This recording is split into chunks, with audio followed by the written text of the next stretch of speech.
15 секундно сток видео ми донесе над $5000 за няколко години и все още продължава да се продава. Здравейте!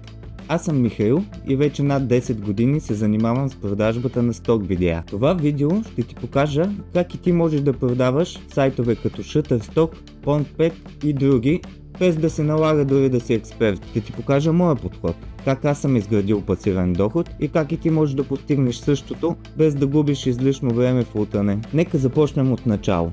Какво точно е сток видео?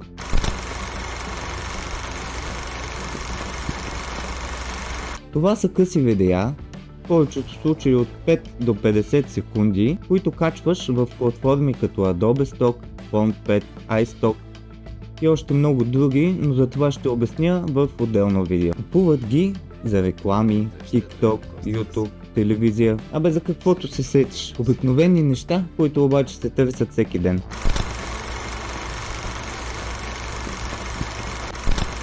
Качваш видеото в платформата, слагаш му заглавие, описание и ключови думи и ако някой го хареса и купи, ти получаваш процент от продажба. Най-хубавото, едно и също видео може да се продава многократно. Представи си, че си направил 10 секундно видео на залез над морето. Всеки, който иска да го използва за реклама, презентация или видео в YouTube, заплаща, за да получи съответния лиценз за ползване. Но най-хубавото е, че видеото си остава твое и ти можеш да го продаваш многократно. Това е силата на сток видеята. Един път ги снимаш и после те започват да работят за теб.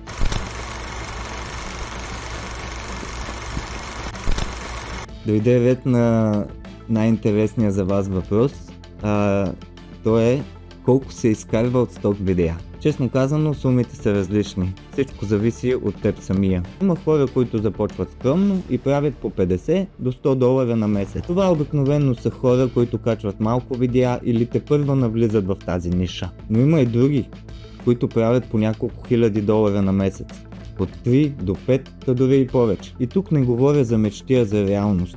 Има студия с големи екипи, които имат хиляди видеа в портфолиото си и печелят десетки хиляди долари месечно. Те правят това професионално, с сценарии, модели, точна стратегия какво и кога се търси. Но и сам, с добра камера, дори и телефон, може да изкарваш доход, който постепенно да расте. Аз лично имам видеа, които съм заснел преди 8 години и до ден днешен все още се продават. Миналата седмица, например, едно от тези стари видеа, което съм заснел и качил 2017 година, се продаде и ми донесе $20.